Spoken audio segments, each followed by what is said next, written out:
Welcome to the deep dive. If you're like most people, you have, at some point, maybe attempted the Yorkshire pudding. You know, that simple, classic British staple. Oh, yeah. Flour, eggs, milk, fat. It sounds almost impossibly easy, doesn't it? It really does. Deceptively simple. And yet, if you look at the evidence, left in many home kitchens, the result is often, well, a bit flat.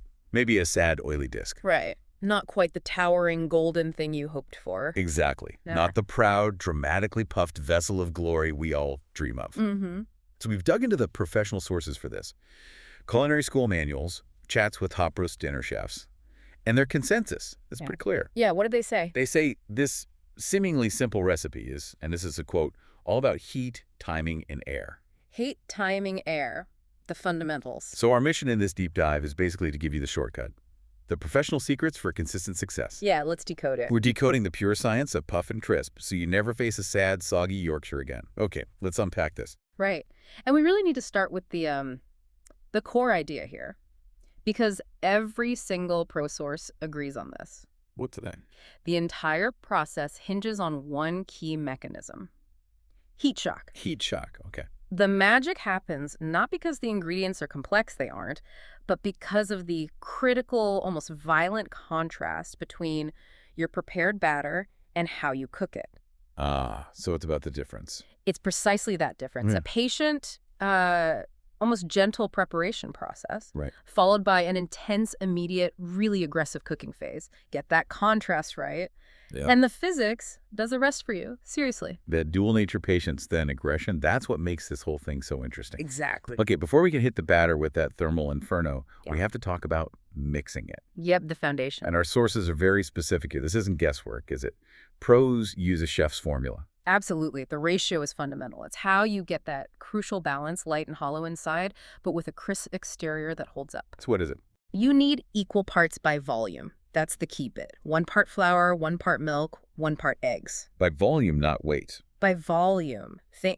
Measuring jugs, not scales here. Mhm. If you imagine a pro kitchen churning these out every Sunday, they're not winging it. No way. They use jugs to make sure the liquid, the protein from the eggs, and the starch from the flour are perfectly balanced. And if you mess up that ratio... Well, if you deviate too far from that 1-1 split, you either end up with a batter that's too weak to hold the rise, collapses. or it's too dense, too heavy to properly lift off in the first place. Okay, so we've mixed our perfect ratio, 1-1-1, but here's where it gets tricky, right? The step most home cooks, myself included sometimes, skip. Yes, the waiting game. Resting. Why? Okay. Most quick recipes online just say mix and go. Why does this batter need like a 30-minute timeout? Or even an hour? It is genuinely the most overlooked step, and it is absolutely vital. There are 2 really important reasons rooted deep in the chemistry of the ingredients. This is where you get that aha moment, because the rest is all about optimizing the batter for that blast furnace it's about to hit. Right, preparing it for the shock. Precisely. First, think about gluten. When you mix flour and liquid, you wake up the gluten network, you form these elastic bands. Which is good for bread. Great for bread. But for a Yorkshire pudding, that elasticity can work against you. It creates a tough, dense, possibly chewy center that actually resists expanding. Oh, wow. Resting the batter literally relaxes the gluten. It lets those strands unwind. Making it more pliable. Exactly. So the final pudding is tender and light, and the structure is flexible enough to expand really rapidly when the heat hits. So if I rush it, skip the rest. What happens? Is it just a bit tough, or is it a disaster? It's often a failure, or at least, disappointingly flat, because there's a second critical reason. Starch hydration. Starch hydration, okay. Resting allows the starch granules in the flour to fully absorb the liquid. To properly hydrate, you want fully saturated starch. Why is that so important? Think of it like this. Fully hydrated starch is much more efficient at creating that necessary steam explosion later on. When it hits the hot fat. Exactly, when it hits the heat. If the starch isn't fully soaked, the water isn't as readily available for that instant vaporization. Right. It's locked away somehow. Sort of. So the summary is simple. Unrested batter. You're looking at dense, tough, probably flat. And rested. Rested batter gives you light, tender, and tall. You're basically trading maybe 10 minutes of mixing time for an hour of just waiting. Patience. To pretty much guarantee you get that amazing height and texture. That makes total sense. It connects the slow, Patient start to the need for that aggressive finish.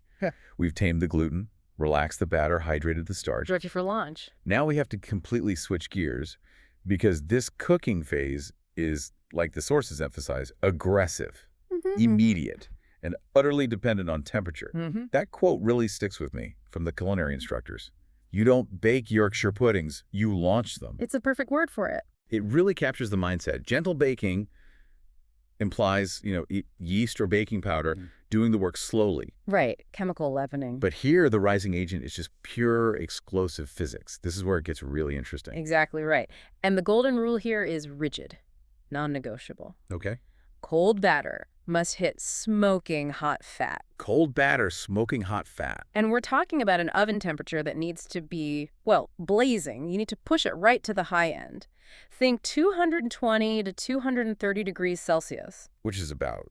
425 to 450 Fahrenheit. Seriously hot. Okay, oven's blazing. But that's only half the story. The fat in the tin must reach that temperature first, before the batter goes anywhere near it. How hot? It has to be visually smoking. You need to see that little wisp of smoke coming off the fat. Wow, okay. That intense, instantaneous heat transfer, that heat shock, that's what forces the pudding to puff up so dramatically. So let's look at the physics of this launch.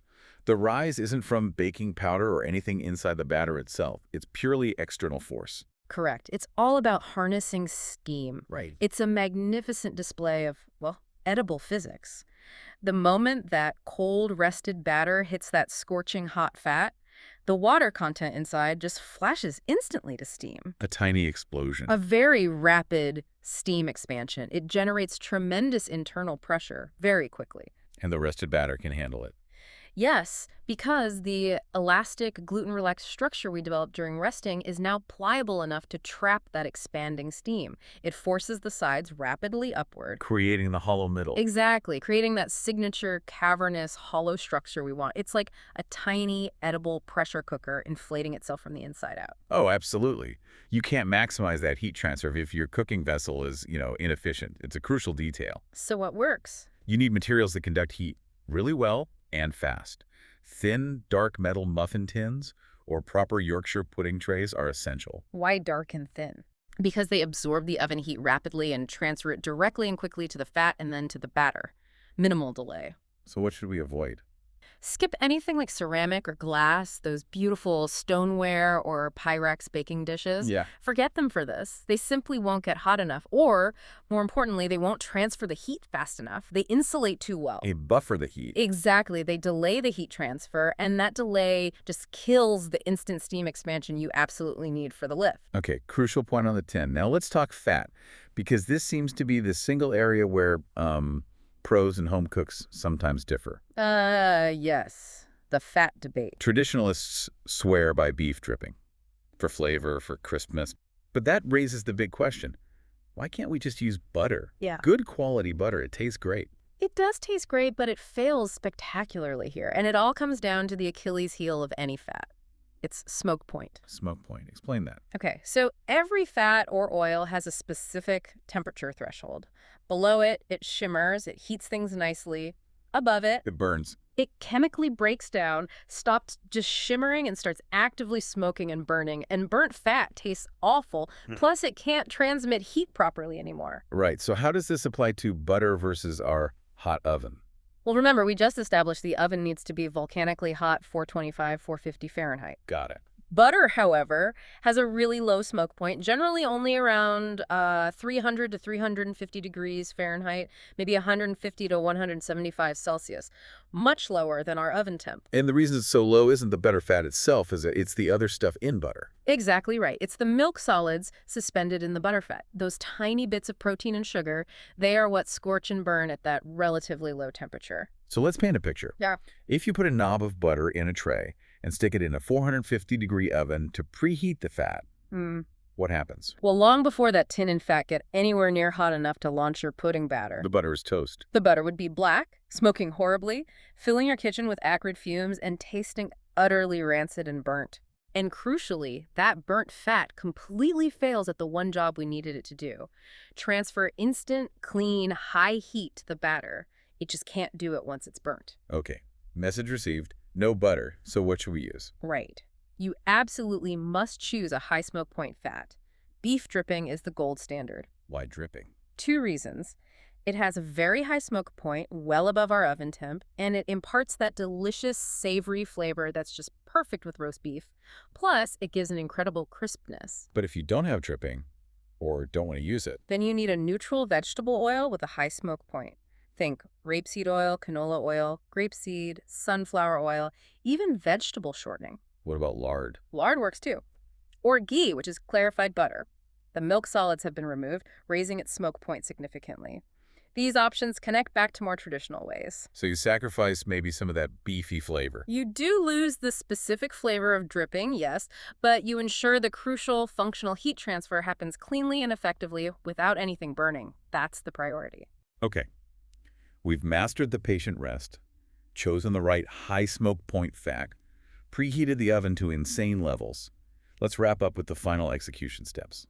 The timing. Right, the final sprint. First rule of execution, intelligent filling. When that fat is smoking hot, you need to move quickly but carefully. How much batter? Molds should only be filled about halfway. Maybe even just a third full is better. Why not fill them up more? If you pour in too much batter, the sheer weight and density of the raw center actually prevents the steam expansion from successfully pushing the edges upward. It weighs itself down. Precisely. You end up with heavy, potentially soggy bottoms instead of that proud, hollow balloon shape we're after. Less is more here. Okay, fill halfway, then into the inferno, and then comes the really hard part for the home cook, the waiting. Patience is absolutely key now. Almost like monastic silence is required. Bake them for 20 to 25 minutes. Until they are dramatically puffed, a really deep golden brown, and look structurally sound like they can hold their shape. And the golden rule during this time. This is the hardest one, the one that guarantees success or failure more than anything else. The oven door must not be opened, not even for a second. No peeking. Really? No peeking. Even a tiny crack, a slight opening just to check on them, allows all that crucial trapped steam, the very thing making them rise to escape. And the result is? Immediate, catastrophic collapse. You're essentially letting the air out of the balloon. Your beautiful puff will instantly commit soufflé suicide right before your eyes. Soufflé suicide. That's dramatic. But I get it. Crucial warning.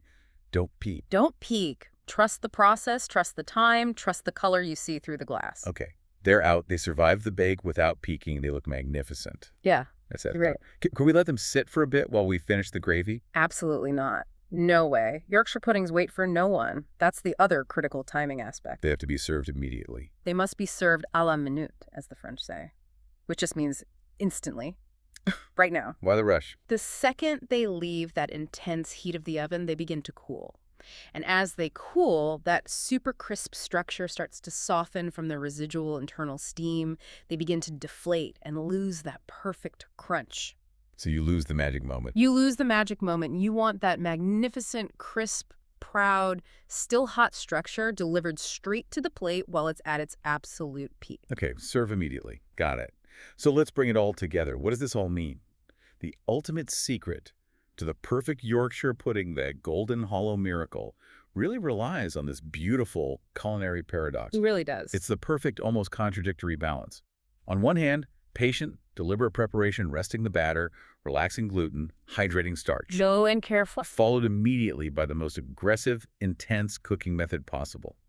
That instant heat shock using blazing hot, high smoke point fat. Patience, then violence, in culinary terms, of course. Exactly. Ultimately, the difference between just baking something and truly launching it, like we do with Yorkshires, isn't about secret ingredients. It's purely about harnessing edible physics. Edible physics. I like that. We're deliberately manipulating temperature contrast and steam expansion to create a specific structure and texture. Yeah.